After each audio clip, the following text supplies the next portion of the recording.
For 40 years, Marcus Webb delivered mail in the small town of Harmony Falls, Pennsylvania. 40 years without missing a single day. Not for illness, not for holidays, not for his own wedding anniversary. Rain, snow, ice storms, blazing heat, it didn't matter. Marcus walked his route every single day, Monday through Saturday, from 7 in the morning until he'd delivered the last piece of mail. People in town knew him by name. They'd wave from their porches, invite him in for lemonade in summer or coffee in winter. But no one really knew why Marcus never missed a day. Why he worked through pneumonia, through his wife's funeral, through the day his son graduated college. They figured he was just dedicated. Old school work ethic. A man who took pride in his job. And that was true, but it wasn't the whole truth. On Marcus's last day of work, on his final delivery before retirement, he handed an envelope to a woman named Eleanor Miller who lived at the end of Maple Street. Inside that envelope was a letter that explained everything. A letter that had been written 40 years ago and was always meant to arrive on this exact day. And when Catherine read it, when the whole town learned what Marcus had been doing for 4 decades, they realized that some people don't just deliver mail. Some people deliver hope, healing, and a love that transcends death itself. Let's go back to 1984. Marcus Webb was 25 years old, newly hired by the Postal Service, starting his route in Harmony Falls. It was his first real job after bouncing around doing construction and warehouse work. He needed stability. He'd just gotten married to his high school sweetheart, Linda, and they were trying to build a life together. The postal job was perfect. Benefits, pension, steady pay, and a route in a small town where everyone knew everyone. Marcus loved it from day one. He loved the routine, the connections with people, being part of the fabric of the community. He took pride in never losing a package, never delivering to the wrong address, always being on time. It was simple work, but it was meaningful work. At least, that's what he thought until he met Eleanor Miller. Eleanor was 62 years old, recently widowed, living alone in the White House at the end of Maple Street. She'd lived in Harmony Falls her whole life, raised 3 daughters there, buried her husband there. Her daughters had all moved away for jobs and families, spread across the country. California, Texas, New York. They called when they could, visited once or twice a year if they were lucky, but Eleanor was alone most days. When Marcus first delivered mail to her house, she was waiting on the porch like she'd been expecting him. She smiled and introduced herself, thanked him for the mail, and asked if he wanted a glass of iced tea. It was July, hot as hell, and Marcus was grateful for the break. They talked for 20 minutes that first day. Eleanor asked about his life, his new marriage, his hopes for the future. Marcus asked about her daughters, her late husband, how she was doing in the big house by herself. There was something about Eleanor that made you want to talk to her. A warmth, a genuine interest in people, a wisdom that came from decades of living fully. When Marcus left that day, Eleanor said something he'd remember forever. She said, "You're going to be a wonderful mailman, Marcus. Because you see people. Most folks just deliver the mail and move on. But you see us. That's a gift." Marcus started looking forward to Maple Street. Eleanor was always waiting, always had something cold to drink in summer or something hot in winter, always wanted to hear about his day and share pieces of her own. Over the months, they became friends. Real friends, despite the age difference. Eleanor reminded Marcus of his own grandmother, who'd passed away when he was a teenager. That same kindness, that same ability to make you feel like you mattered. Marcus would tell Linda about Eleanor, about the conversations they had, about how this old woman living alone had somehow become the best part of his route. In December of that first year, Marcus delivered a package to Eleanor. It was from her daughter Catherine, the middle daughter, living in Texas. Eleanor's hands shook as she opened it, and Marcus saw tears in her eyes. When he asked if she was okay, Eleanor admitted that things with Catherine were complicated. They'd had a falling out years ago, something about Catherine's marriage that Eleanor had disapproved of, words said in anger that had never been taken back. Catherine had moved away and their relationship had been cold ever since. But Catherine had sent a Christmas gift, a beautiful scarf, and Eleanor didn't know if it was an olive branch or just obligation. Marcus asked Eleanor what she wanted to do. Eleanor said she wanted to write Catherine a letter, A real letter, explaining everything she'd said wrong, apologizing, trying to rebuild what they'd broken. But she was scared. Scared Catherine wouldn't read it, wouldn't care, would send it back unopened. Marcus told her to write the letter anyway. That maybe Catherine was scared too. That someone had to be brave enough to try. Eleanor wrote the letter. 3 pages, handwritten, pouring out her heart. She gave it to Marcus the next day to mail. Marcus made sure it had extra postage, made sure it would get there safely. 2 weeks later, a letter came back from Catherine. Short, cold, saying she appreciated Eleanor reaching out but that she wasn't ready to forgive yet. That she needed more time. Eleanor was devastated. Marcus found her crying on her porch, and she said maybe it was too late. Maybe some things stay broken forever. But Marcus didn't believe that. And over the following months, he convinced Eleanor to keep trying. To keep writing letters. 1 a month, nothing demanding, just updates on her life, memories of Catherine's childhood, expressions of love and regret.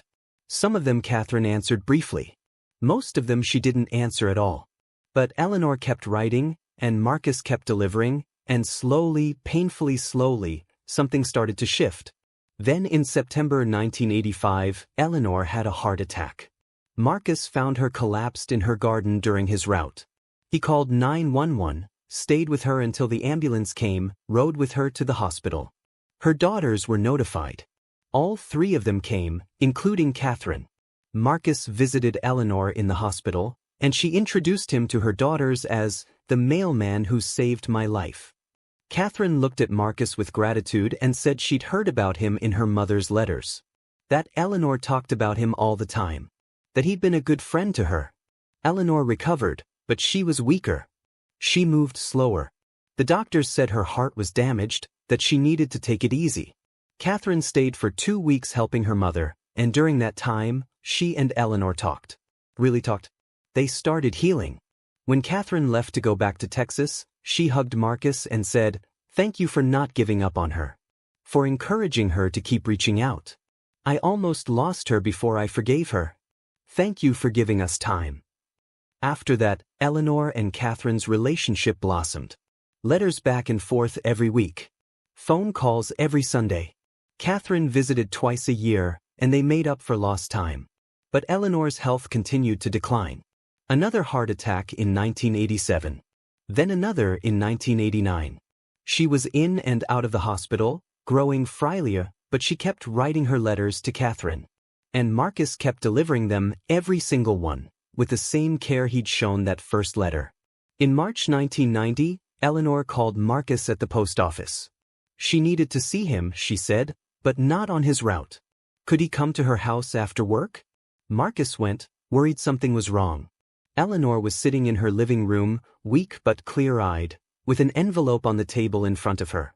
She explained that the doctors had given her months at most. Her heart was giving out. She'd already told her daughters. Catherine was planning to come stay with her at the end. But Eleanor had something she needed Marcus to do for her. Something important. She handed him the envelope. It was addressed to Eleanor Miller, but at Catherine's address in Texas. Eleanor explained that she'd written a final letter to Catherine. A letter for her to read after Eleanor was gone. But Eleanor didn't want to mail it yet. She wanted Marcus to hold on to it. She wanted Marcus to deliver it to Catherine on a specific day. March 15, 2024. Exactly 34 years in the future. On what would have been Eleanor's 96th birthday. Marcus was confused. Why wait so long? Why not just give it to Catherine when the time came? Eleanor smiled and said, "Because Catherine needs to know that love doesn't end. That even after I'm gone, even after decades pass, I'm still here. Still reaching out. Still loving her. And I want you to deliver it, Marcus, because you're the one who saved our relationship. You're the one who convinced me to keep writing when I wanted to give up. You're the one who believed that broken things could heal. I trust you to remember. To keep this letter safe. And to make sure Catherine gets it exactly when she needs it." Marcus tried to argue. 34 years was a lifetime. What if he lost the letter? What if he wasn't still working? What if something happened to him? But Eleanor was insistent. She'd chosen the date carefully. By then, Catherine would be 70 years old, retired, hopefully with time to reflect on her life and her mother. The letter contained something important, something Eleanor wanted Catherine to know at that exact moment in her life. And Eleanor believed, with complete faith, that Marcus would honor this request. That he'd keep the promise. That he'd deliver this final letter exactly when it was meant to arrive. Marcus took the letter home that night and didn't know what to do with it. Linda thought it was crazy, that there was no way Marcus could guarantee he'd still be in Harmony Falls in 34 years, still working, still able to deliver mail. But Marcus felt the weight of Eleanor's trust. He'd promised. And he was going to keep that promise. Eleanor died 2 months later, in May 1990, with Catherine by her side. Marcus went to the funeral. Catherine hugged him and thanked him again for being her mother's friend, for helping them reconcile. Marcus didn't tell her about the letter. That was for later. For exactly 34 years later. Over the decades that followed, Marcus carried that promise like a sacred duty. He kept the letter in a fireproof safe in his home office. He checked on it regularly, making sure it was still pristine, still ready for delivery. There were times when keeping the promise seemed impossible. Times when the Postal Service downsized routes, when they offered early retirement packages, when Linda got sick and Marcus wanted to move closer to better hospitals. But every time Marcus considered breaking his promise, he thought about Eleanor. About the faith she'd had in him. About the importance of that letter, whatever was inside it. He stayed on his route. He never missed a day. Because missing a day meant he might not be there on March 15, 2024. And he had to be there. He'd promised. Linda died in 2018 from cancer. Marcus's son begged him to retire, to move in with him, to rest. But Marcus said he couldn't. Not yet. He had 6 more years. 6 more years until a promise made 40 years ago would finally be fulfilled. His son didn't understand, but he stopped pushing. Marcus kept working. Kept delivering. Kept counting down the days. Catherine had stayed in Texas for most of those 40 years, but in 2020, after her husband died, she moved back to Harmony Falls. Back to her mother's house on Maple Street, the house that had been sold and resold over the decades but was now available again. Catherine bought it, wanting to spend her final years in the place where she'd grown up, where she and her mother had finally healed their relationship. Marcus delivered mail to her regularly. She always smiled and waved, always called him Mr. Webb, always thanked him for his service. She'd aged into a woman who looked remarkably like her mother, same warm eyes, same gentle presence. But she didn't know about the letter. Marcus hadn't told her. It wasn't time. March 15, 2024, was a Friday. Marcus's last day before mandatory retirement. He'd turned 65, hit the federal limit, and there was no way to keep working even if he wanted to. But it was perfect timing. Exactly as Eleanor had somehow known it would be. Marcus woke up that morning with the letter in his postal bag. He'd carried it from his safe that morning with trembling hands. 40 years. 40 years of safeguarding this piece of paper, this final message from a mother to a daughter. Today was the day. Marcus walked his route one last time. Every house, every business, every mailbox he'd served for 4 decades. People came out to say goodbye, to thank him, to take pictures.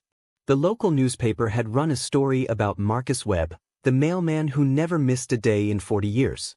They called him a legend. An example of dedication and service. If only they knew the real reason. If only they knew about the promise. Catherine's house was the last stop. Marcus had planned it that way. She was waiting on the porch just like her mother used to. She had a gift for him, a plaque thanking him for his years of service. Marcus accepted it gratefully, but then he reached into his bag and pulled out the envelope.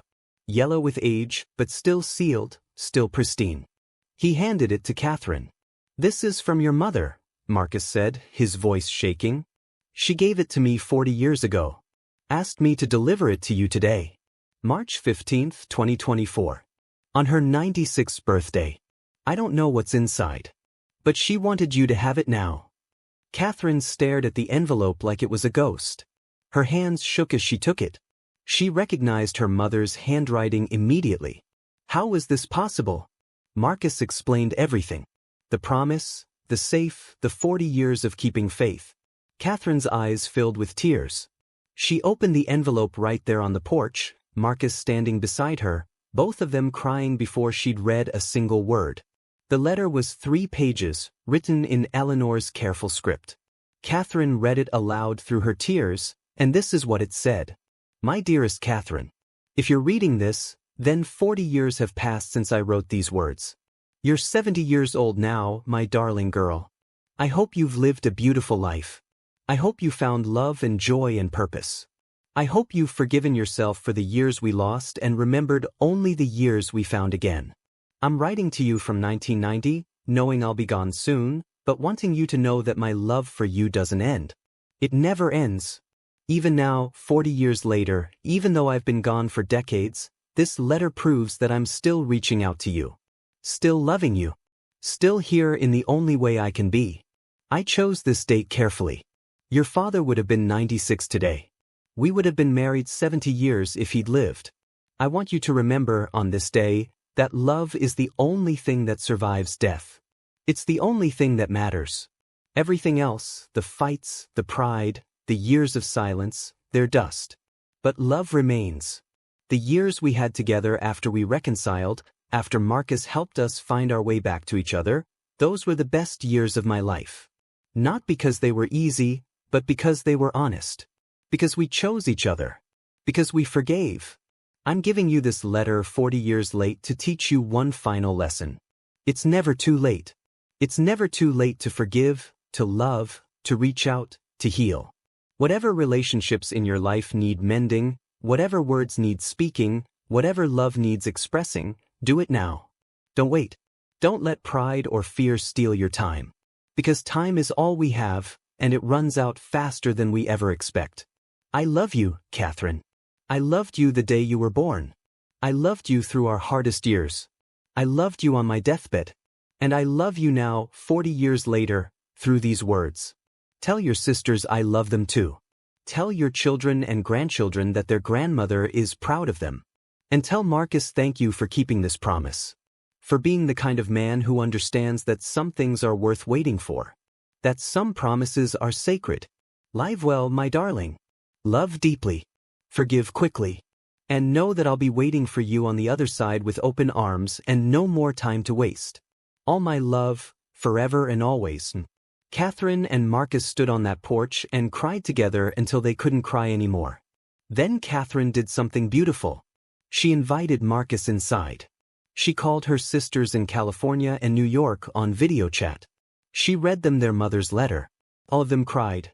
All of them marveled at the gift Eleanor had given them, this message from beyond the grave, this reminder that love doesn't end.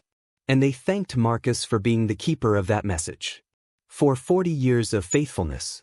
For understanding that he wasn't just delivering mail. He was delivering hope. The story spread through Harmony Falls and then beyond. Marcus's final delivery became national news. The mailman who kept a 40-year promise. The mother who sent a letter from the grave. The daughter who received proof that love transcends death. People across the country were moved by it. They called their own estranged relatives. They wrote letters they'd been putting off. They forgave old grudges. They reached out. Because Eleanor's message wasn't just for Catherine. It was for everyone. It's never too late to love. Never too late to heal. Never too late to say what needs saying. Marcus is 75 now, fully retired, living in the house he shared with Linda for so many years. But he still walks around Harmony Falls every day, not delivering mail anymore, just being present in the community he served for 4 decades. Catherine became one of his closest friends. They have coffee every week, talking about Eleanor, about life, about the power of keeping promises. Catherine started a foundation in her mother's name, helping families reconnect, offering mediation and counseling, promoting forgiveness and healing. She says that's what her mother's letter taught her. That it's never too late. And Marcus says that's what Eleanor taught him 40 years ago. That the work we do, even the simple work of delivering mail, can be sacred if we do it with faithfulness and care. That promises matter. That trust is a gift. That sometimes the most important thing you'll ever deliver isn't a package or a letter, but hope. Hope that love survives. Hope that promises are kept. Hope that someone, somewhere, is still reaching out to you even when you think you're alone. So if you're watching this and you have a relationship that needs healing, don't wait 40 years. Don't wait 40 days. Do it now. Write the letter. Make the call. Say the words. Because Eleanor was right.